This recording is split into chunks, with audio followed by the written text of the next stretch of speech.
The fluorescent lights of Ravenhill Memorial's emergency hallway had seen plenty of ugly moments, but nothing quite like this. In front of a corridor packed with nurses, orderlies, and patients who had no business witnessing any of it, Hospital Director Roland Mercer pointed his finger directly at Clara Sloane's chest and told her to take off her badge. His voice didn't waver. Neither did hers, but for a different reason. She simply had nothing left to say to a man like him. She set the badge on the nurse's station counter without a word and walked out through the sliding glass doors into the gray Ohio morning. She made it exactly 40 steps before she heard it. The thrum of a military helicopter cutting low over the tree line. Then the growl of engines, 3 black SUVs and a tactical transport vehicle swinging hard into the parking lot. Soldiers in combat gear poured out. And behind them, on short leads, 7 K9 dogs moved in perfect formation. Until they saw her. All 7 broke rank at once, pulling forward, not barking, just recognizing, and the man at the front of the column scanned the entrance, then called out across the lot, "Where is Sergeant Sloane?" If you want to know what happened next and what Clara had been hiding all along, make sure you subscribe so you don't miss the rest of this story. Briar Glen, Ohio was the kind of town that didn't ask questions. That was precisely why Clara Sloane had chosen it. She had moved there 18 months ago with 2 duffel bags, a nursing license, and a deliberate plan to disappear into ordinary life.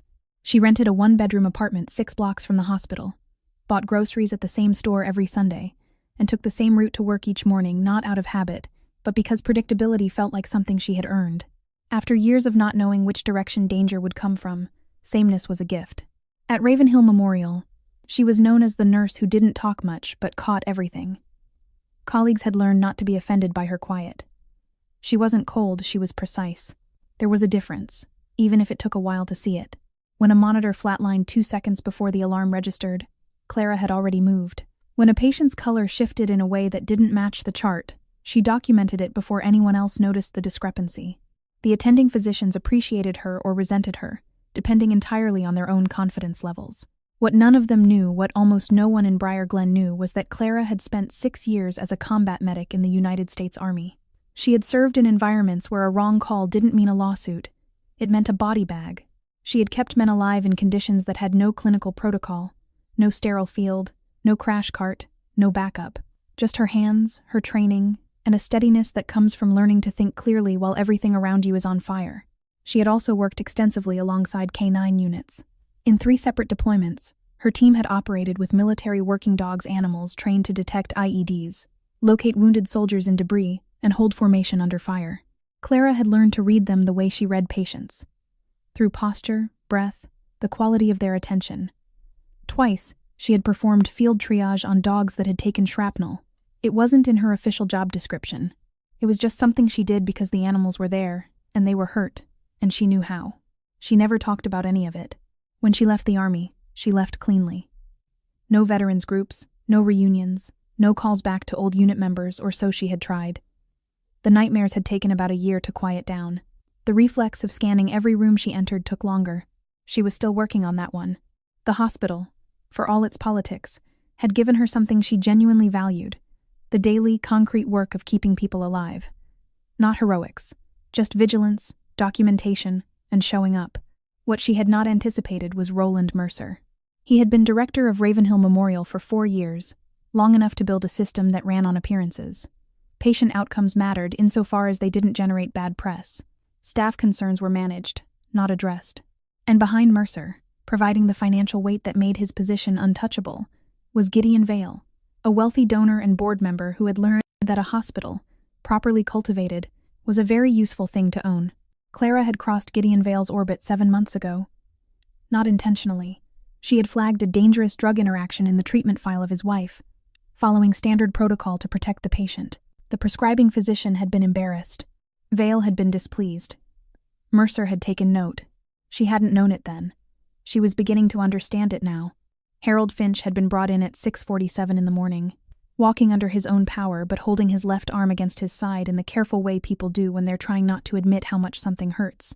He was 67 years old, a retired schoolteacher from the east side of Briar Glen, and he told the intake nurse that he'd been having chest tightness since around 4 in the morning.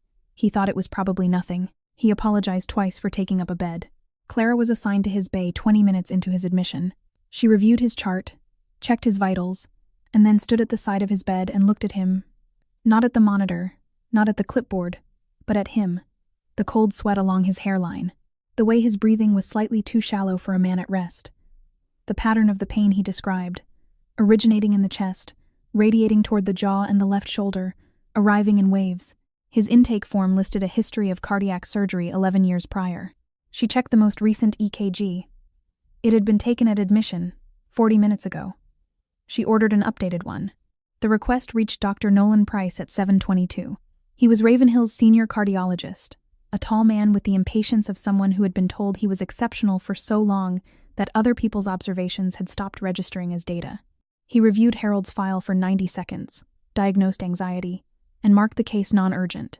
When Clara's updated EKG request appeared in the system flagged with her clinical notes patient diaphoretic, pain pattern inconsistent with anxiety presentation, recommend immediate re-evaluation, Price walked directly to her. He did not lower his voice. "I've assessed this patient," he said, in the middle of the hallway, with 2 other nurses within earshot. "I don't need a floor nurse reordering tests I've already considered and dismissed.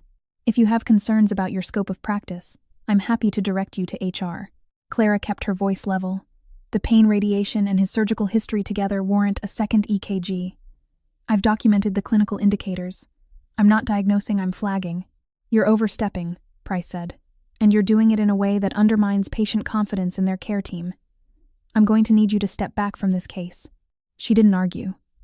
She finished her notation in Harold's chart thorough, dated, time-stamped, and reported the exchange to charge nurse Tessa Ward. Tessa listened, looked briefly uncomfortable, and said she would pass it along. Price called Mercer before Tessa had finished writing it up. Roland Mercer arrived in the ER 18 minutes later. He had clearly dressed for the occasion, not literally, but in the way that certain administrators prepare their expression before delivering a verdict. He found Clara at the medication station and addressed her loudly enough that the nearest bay curtain was essentially irrelevant.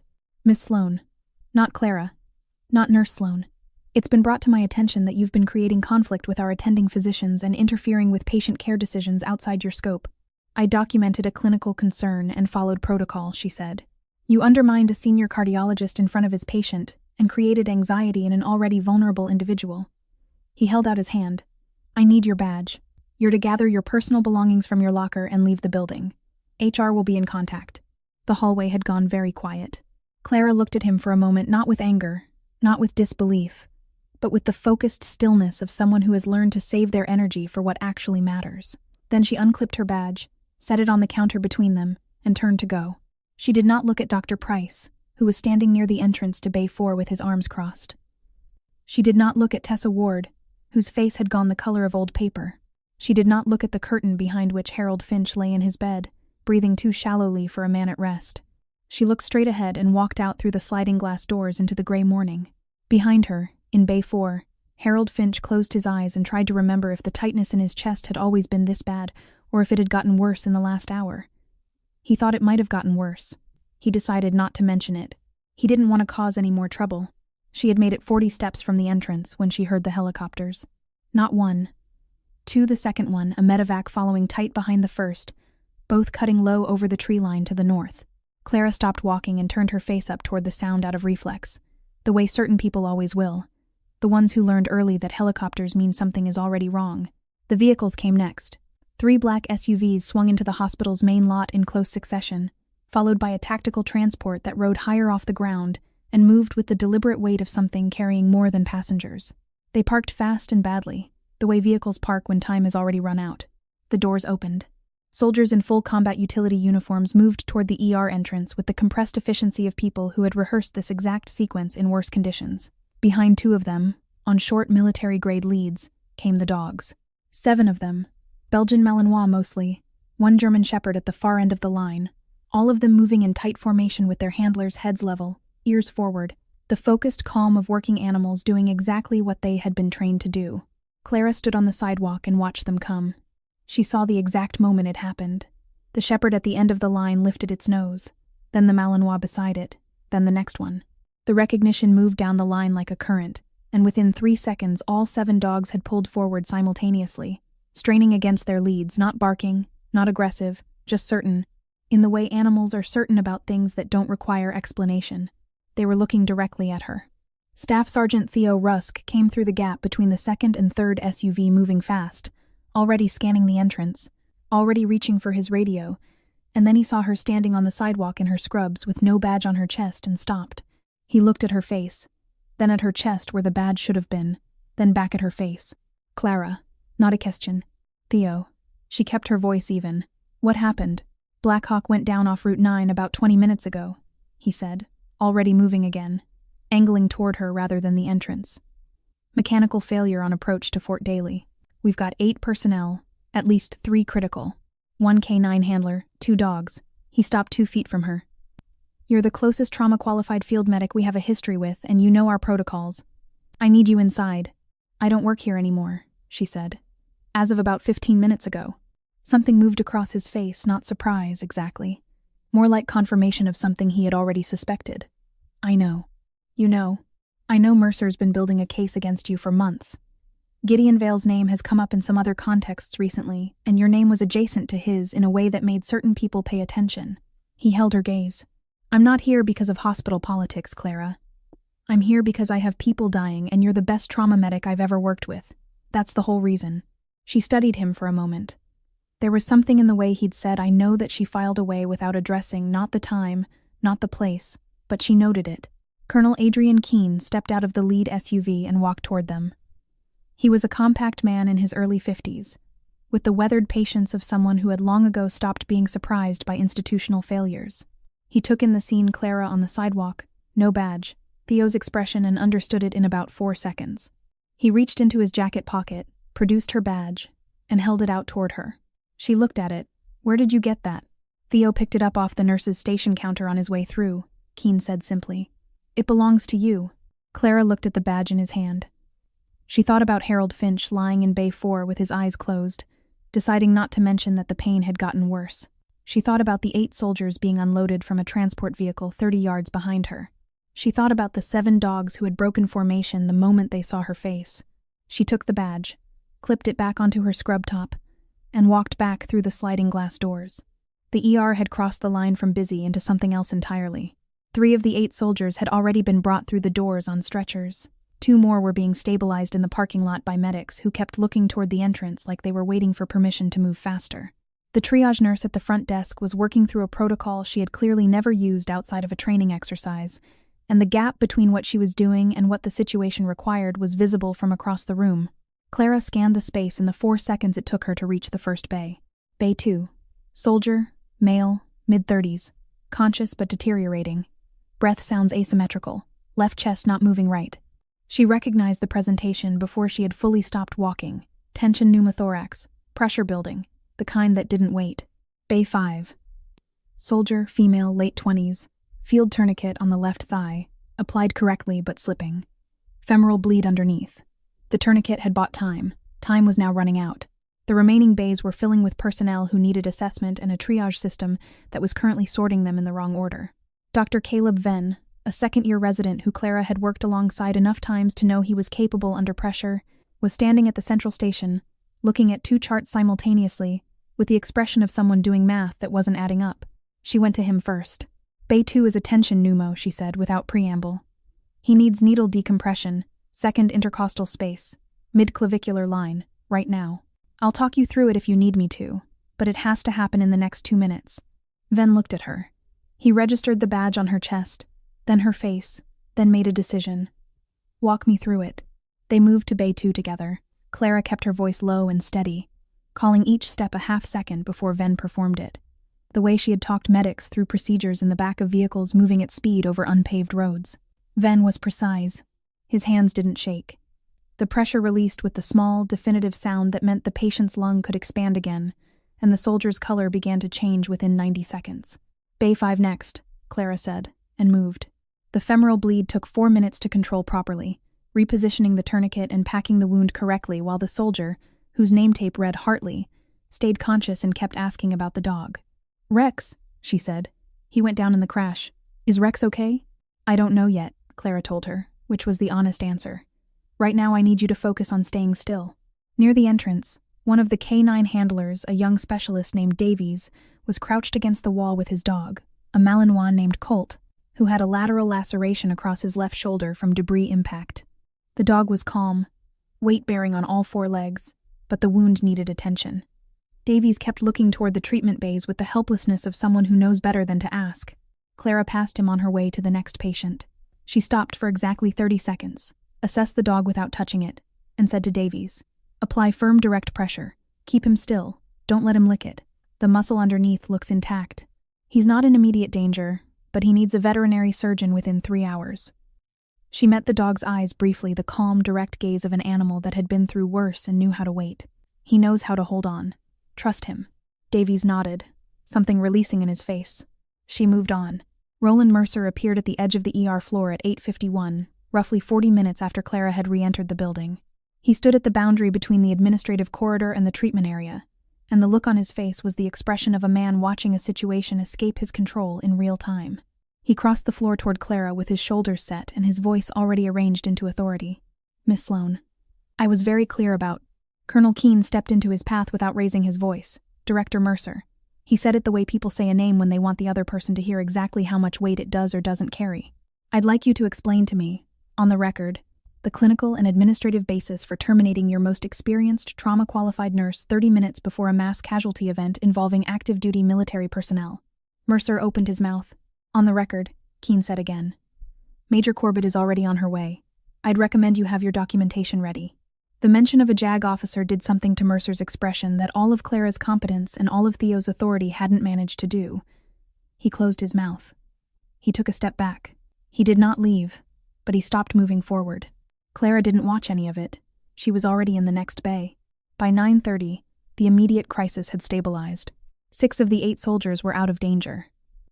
The 7th, a staff sergeant named Briggs who had taken blunt force trauma to the abdomen, was in emergency surgery on the 3rd floor. The 8th, Specialist Hartley, was in recovery, her femoral bleed controlled, her vitals steady. She had asked about Rex 3 more times before the sedative took hold. The ER floor had stopped feeling like a disaster and started feeling like an aftermath, which was its own specific kind of exhaustion. Nurses moved between bays with the quieter urgency of maintenance rather than emergency. The monitors beeped at intervals that no longer meant crisis.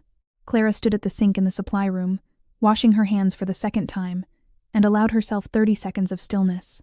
Dr. Caleb Venn found her there. He leaned in the doorway with his arms crossed and looked at her with the expression of someone revising a previous assessment. "The tension pneumo in Bay 2, he said. "If that had gone another 4 minutes without intervention, we would have lost him." "Probably," Clara said. "I've worked here 2 years. I've never seen triage managed the way you managed it out there." She dried her hands and said nothing. "Where did you learn to do that?" he asked. She considered the question. It wasn't hostile, and he wasn't asking to make conversation. He genuinely wanted to understand the gap between what he had been trained to do and what he had just watched happen. That kind of question deserved a real answer. "Forward operating bases in eastern Afghanistan," she said. "And one very bad week in a valley I don't have a name for on any map I was ever given." Venn was quiet for a moment. "Colonel Keene mentioned something about that. He didn't give details. He wouldn't." She folded the paper towel and dropped it in the waste bin. "He's not the type." Keene had, in fact, said more than Clara knew. While she had been working the floor, he had spoken briefly with Venn, with Tessa Ward, and with 2 of the nurses who had been present when Mercer dismissed Clara that morning. He had not told the story dramatically. He had simply told it the valley, the encirclement, the 31 hours before extraction, the fact that every member of that unit had come home because of decisions made by their medic. He had also mentioned, without particular emphasis, that the K9 team's dog had detected the extraction route before any human instrument had, and that their medic had been the only person who understood what the dog was signaling. By the time Keene finished speaking, the atmosphere on the floor had shifted in the quiet, irrevocable way that atmospheres shift when people recalibrate who they are actually dealing with. Major Lena Corbett arrived at 9:45. She was a JAG officer, compact and unhurried, with the efficiency of someone who had learned to move fast by never moving unnecessarily. She set up in a conference room off the main corridor and began requesting documents. Clara's personnel file, the incident report from that morning, Dr. Price's case notes on Harold Finch, the chain of communications between Price and Mercer. 30 minutes after Corbett arrived, Deputy Director Maren Holt from the Ohio Department of Health walked through the front entrance. She had been called by a source she declined to name and had driven directly from Columbus. She and Corbett exchanged the brief, professional nod of 2 people who had worked parallel tracks before and knew how to stay in their lanes without losing time. The termination of a nurse was no longer an internal HR matter. Clara was standing near the nurse's station when Audrey Bell approached her. Bell was in her late 30s, with a press credential clipped to her jacket, and the careful, unhurried manner of a reporter who had learned that people talked more when they didn't feel cornered. "Clara Sloan," she said. "Not a question." "I know who you are," Clara said. Briar Glen was a small town. The Courier had a small staff. "Then you know I've been looking at Ravenhill for a while." Bell kept her voice low, specifically at the relationship between Mercer and Gideon Vale. "I have financials. I have meeting records. I have 3 sources inside the hospital who won't go on record because they're afraid." She paused. "I watched what happened to you this morning, and I watched what happened on that floor for the last 2 hours. I think you're the piece that makes the whole thing printable. Because I'm willing to go on record," Clara said. "Because you're the one person in this building they can't credibly discredit," Bell said. "Your personnel file is spotless. Your clinical record is spotless. You have a military service record that Colonel Keene has already spoken about publicly in this hallway." She met Clara's eyes. "They fired you for doing your job correctly. That's not a gray area." Clara studied her for a moment. Bell held the look without pressure, without performance, just waiting. "What do you have on Vale specifically?" Clara asked. "Enough to print," Bell said. "Not enough to finish it. I'm missing the medical side, the prescribing patterns, the drug interactions, the connection to Vanticor Medical." She paused. "I think you have that piece, and you don't know yet that you have it." Clara said nothing for a long moment. Somewhere behind her, she could hear the low sound of Specialist Hartley asking again about Rex. She turned back to Bell. "Don't print anything yet," she said. "Give me until tonight. I need to go back through something." Bell nodded. "I'll be here." Gideon Vale arrived at Ravenhill Memorial at 11:15. He did not come through the emergency entrance. He came through the administrative corridor on the 2nd floor, the way people come when they want to signal that they belong to the part of the building that makes decisions rather than the part that mops floors and changes IVs. He was a tall man, well-dressed in the understated way that serious money tends to be, with the unhurried manner of someone who had learned long ago that urgency was for people who didn't control outcomes. He found Clara in the hallway outside the conference room where Corbett and Holt were still working through documents. "Miss Sloan." His voice was warm, measured, calibrated to convey concern. "I want to start by saying that what happened this morning was deeply unfortunate. The board takes the well-being of our staff very seriously, and I want you to know that the circumstances of your termination are going to be reviewed thoroughly." Clara looked at him. She had met men like Gideon Vale before, not in hospitals, but in the ecosystems of power that form around large sums of money and the institutions those sums can purchase. They were not stupid. They were not even, in most cases, personally cruel. They were simply accustomed to problems resolving themselves when sufficient resources were applied. "That's considerate of you," she said. "We want to handle this correctly," he continued. "There were procedural failures this morning that shouldn't have occurred, and the board is prepared to address them. Dr. Price operates under significant pressure, and Roland Director Mercer made a decision in the heat of the moment that didn't reflect our institutional values." He paused, letting the reasonableness of it settle. "What I'd like to explore is how we move forward in a way that's constructive for everyone involved." "Mr. Vale," Clara said, "I appreciate the language, but I want to make sure we're talking about the same things." She kept her voice level, the same tone she used when she needed a patient to hear her clearly without feeling threatened. "You're describing this as a procedural failure. I describe it as a director terminating a nurse mid-shift for flagging a cardiac patient's deteriorating condition at the request of a physician whose treatment decision was incorrect. On the same morning, that same patient required emergency surgery to survive." She paused. "Harold Finch is on the 3rd floor right now because the EKG I ordered before I was escorted out documented changes that Dr. Price dismissed. That's not a procedural failure. That's a patient who nearly died." Something shifted in Vale's expression. Not guilt exactly, but the recalibration of a man realizing the conversation was not going where he had arranged it to go. "The medical specifics will be part of the review." "The medical specifics are already part of Major Corbett's file," Clara said. "Along with the incident report, Dr. Price's case notes, and the communication logs from this morning, Deputy Director Holt has requested the last 18 months of patient outcome records from the cardiology department." She watched his face. "I'm not the problem you need to manage, Mr. Vale. I'm just the person who was standing in the wrong place when the actual problem became visible." Vale was quiet for a moment. The warmth in his expression didn't disappear. Men like him didn't let things disappear, but it thinned. "I understand you've been speaking with a reporter," he said. "I speak with a lot of people," Clara said. He studied her for a moment, then nodded once, with the graciousness of a man accepting a setback without conceding the war. He excused himself and walked back toward the administrative corridor. Clara watched him go. Then she went to find Audrey Bell. She had spent the 2 hours since their conversation going back through her own memory with the same methodical attention she gave to a patient chart. The drug interaction she had flagged in Vale's wife's file 7 months ago had been attributed to an error by the prescribing physician, a doctor who, she now recalled, had left Ravenhill Memorial 6 weeks later, under circumstances described as a mutual decision. The medication in question was a blood thinner manufactured under a licensing agreement with Crownwell Medical. She had not connected those pieces at the time. They had not been arranged in a way that made the connection visible. Bell listened without interrupting as Clara laid it out. When she finished, Bell opened her laptop. She had gone to her car to retrieve it during the 2 hours Clara had asked for and turned the screen so Clara could see it. 3 columns of financial records, a corporate registration document, and a series of procurement contracts with the Department of Defense. Crownwell Medical has a subsidiary that supplies pharmaceutical inventory to 6 military installations in the Midwest, Bell said. The contracts were awarded over a 4-year period. The board member who signed off on the vendor approval at the DoD level is connected to Vale through 2 shell companies and a real estate partnership in Delaware. She paused.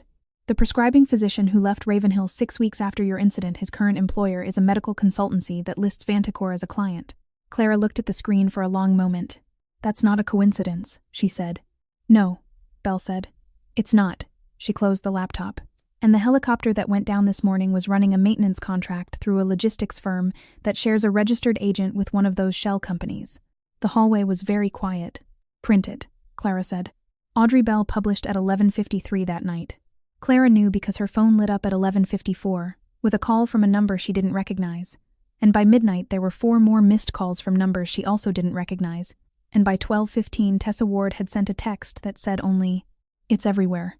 She sat at her kitchen table with her phone face down and tried to think clearly. The article named her. It named Mercer, Vale, Dr. Price, Vanticor Medical, the shell companies, the DoD contracts, the logistics firm connected to the helicopter maintenance. Bell had been thorough and careful in the way that good investigative journalists are thorough and careful, every claim sourced, every connection documented, every quote attributed or clearly labeled as background. It was not a speculative piece. It was a record, which meant the people named in it had spent the last several hours knowing it was coming and had used that time accordingly. She found out what that meant at 6 the following morning, when Harlan Coates knocked on her apartment door.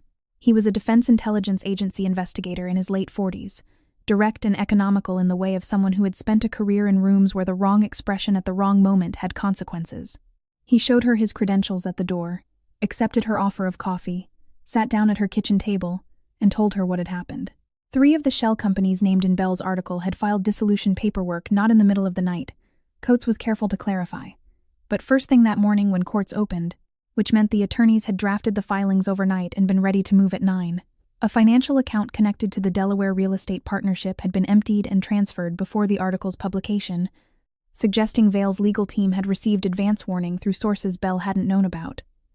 2 of Vanticor Medical's board members had retained criminal defense attorneys.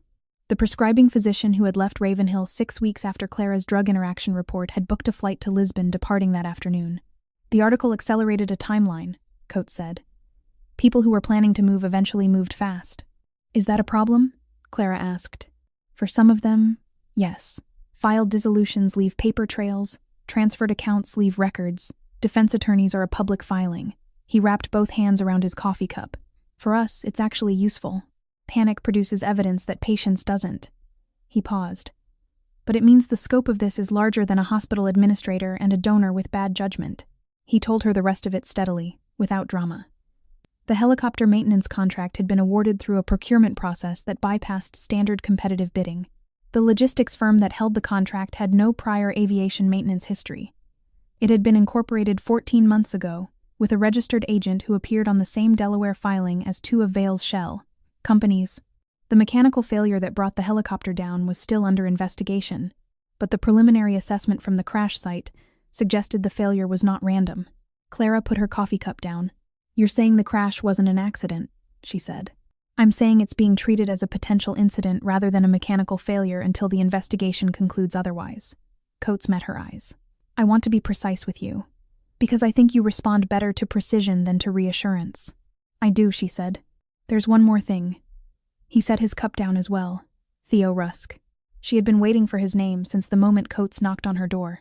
Theo has been working as a cooperative source for a DIA investigation into defense procurement irregularities for the past 8 months, Coates said. He identified you as a key witness 4 months ago. You had direct clinical evidence of the Vantacor drug interaction, a documented conflict with Vale, and a personnel record that established your credibility. When the helicopter went down yesterday morning and the decision was made to redirect to Ravenhill, Theo requested that the K9 unit accompany the transport. He paused. He knew you worked there. He also knew through sources inside the hospital that your employment situation had been deteriorating. He didn't know you'd be standing on the sidewalk when they arrived. But he wasn't surprised. Clara sat with that for a moment. Theo had not lied to her. He had told her exactly the truth. He needed her. There were people dying. She was the best trauma medic he had worked with. All of that was accurate. What he had not told her was that her presence in that hospital at that moment was also the culmination of 8 months of careful positioning. She had walked back through those doors believing she was making a choice. She had made a choice.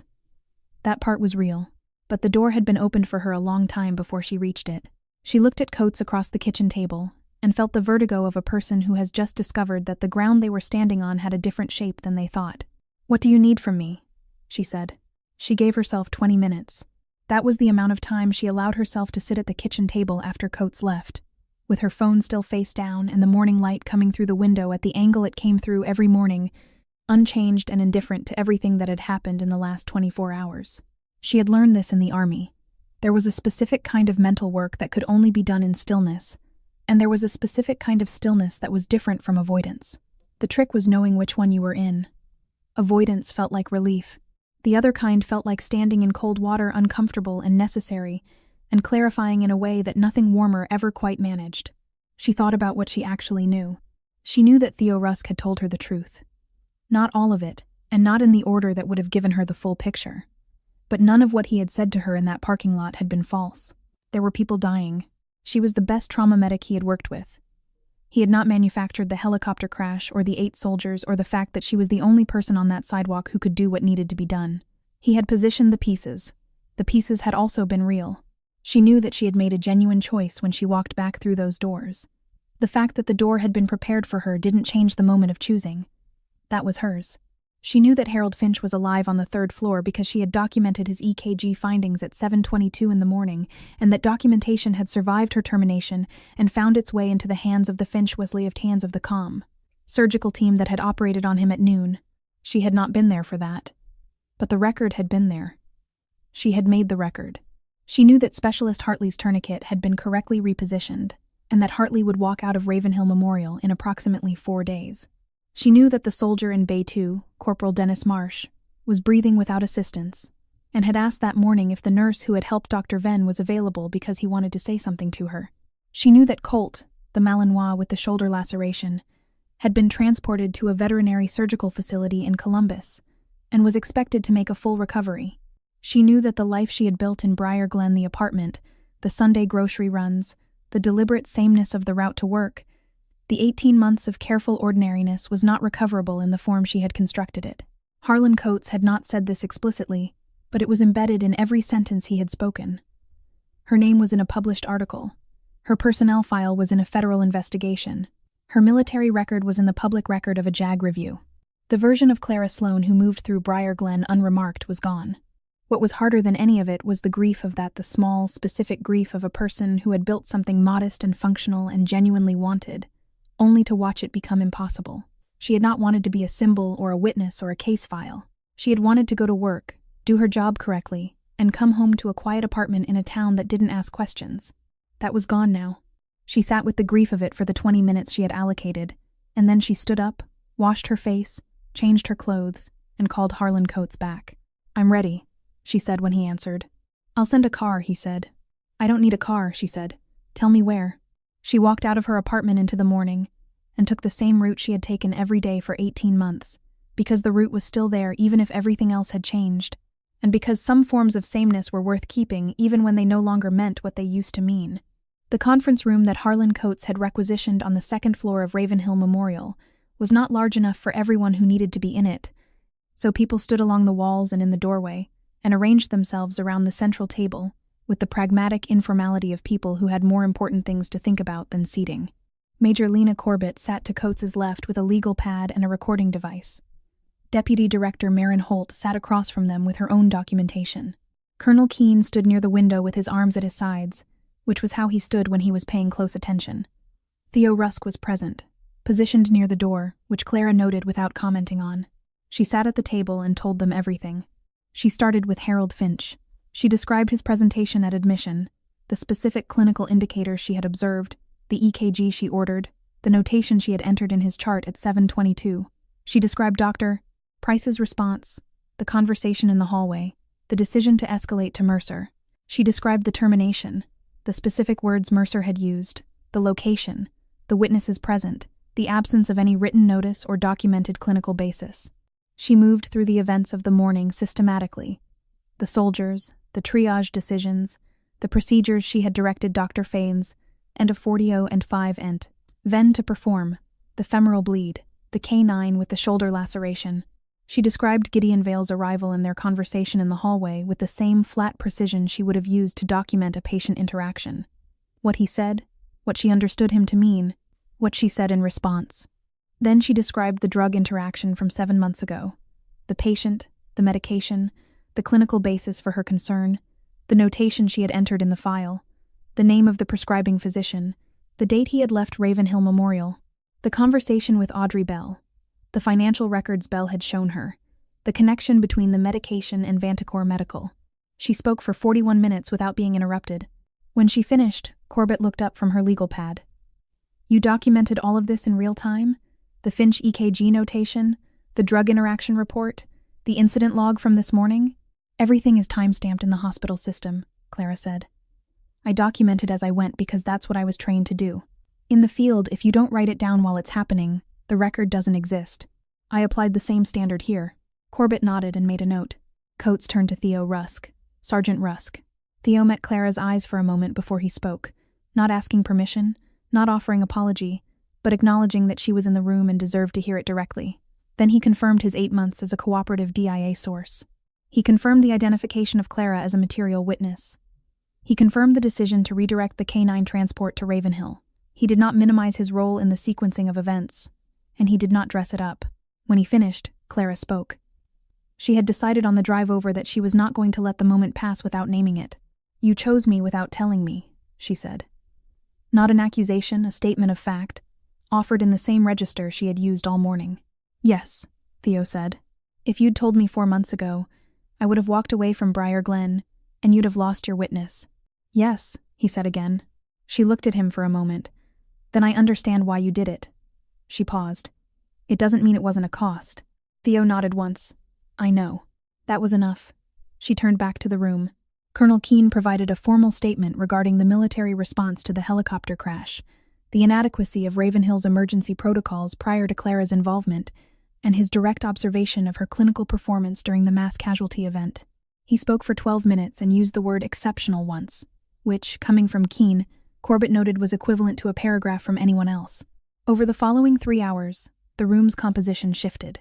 Dr. Caleb Venn arrived and provided a statement about the tension pneumothorax and his assessment, that the patient would not have survived without intervention within the time frame Clara had identified. Tessa Ward came in next, her face composed in the way of someone who had decided that the cost of silence had finally exceeded the cost of speaking. She described the pattern of incidents over the past year, cases where clinical concerns raised by nursing staff had been overridden for reasons that had nothing to do with medicine.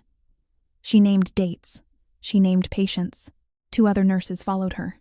Dr. Price arrived with his personal attorney and spent 3 hours producing a statement that carefully attributed every relevant decision to institutional pressure, while stopping just short of naming specific sources.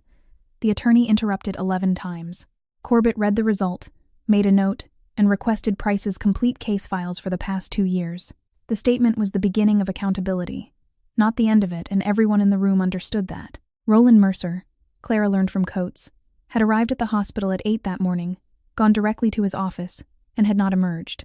His administrative assistant had called the board's legal counsel at 8:15. The board's legal counsel had called Gideon Vale.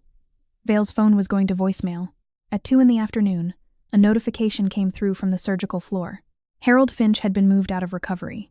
He was awake, stable, and had asked if someone could let his nurse know he was okay. The The surgical team's post-operative notes confirmed that the EKG documentation from 7:22 that morning had been critical to identifying the extent of the cardiac event. Without it, the operating surgeon stated, the intervention would have been delayed by a minimum of several hours. Clara read the notification once, set her phone face down on the table, and returned her attention to the room. There was still work to do. She left the hospital at 5:47 in the morning. Not the previous morning. Not the one before that, this one. 2 days after Roland Mercer had pointed his finger at her chest in a crowded hallway and told her she was a danger to the institution. The sky was the same gray it always was at that hour in Ohio in late autumn, and the parking lot was mostly empty, and the sliding glass doors closed behind her with the same hydraulic sound they always made, indifferent to whether the person passing through them was arriving or leaving or somewhere in between. She stood on the sidewalk and breathed the cold air. The investigation was not finished. It would not be finished for months, possibly longer.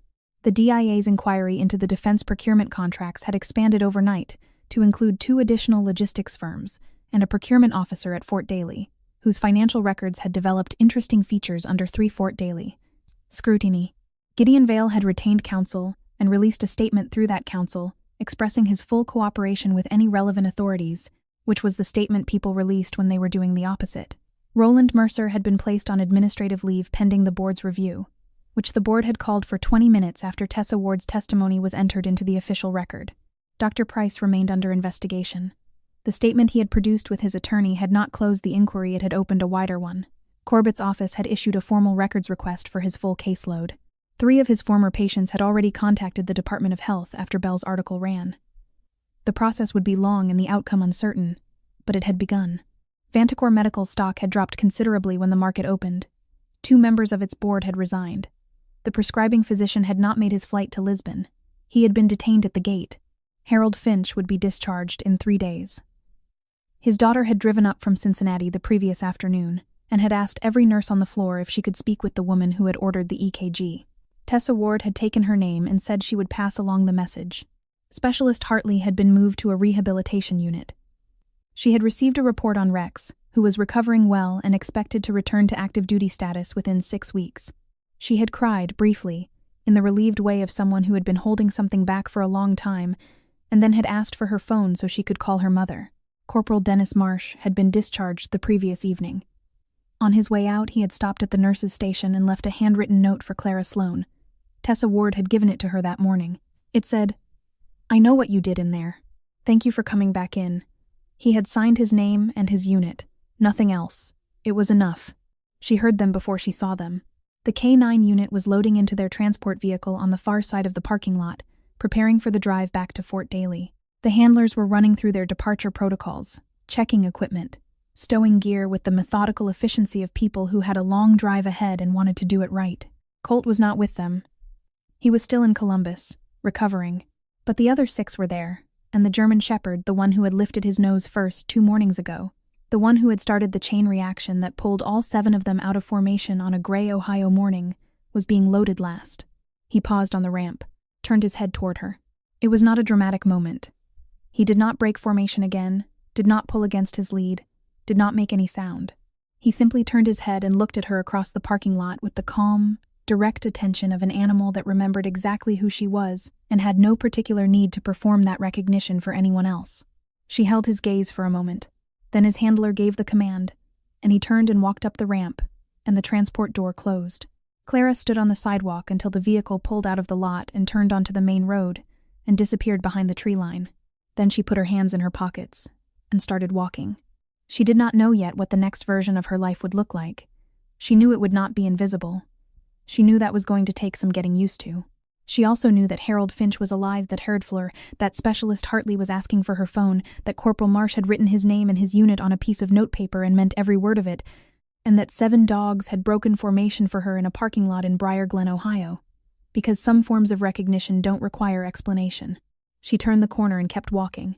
Clara never set out to be a hero. She just refused to be silent when it mattered. That's the thing about people who get labeled as difficult or a problem. Sometimes they're the only ones paying close enough attention to see what everyone else has decided to ignore. If this story stayed with you, it would mean a lot if you subscribed and shared it. There are more stories like this one about ordinary people who choose integrity over comfort, and what happens when they do. We'll be here when you're ready for the next one.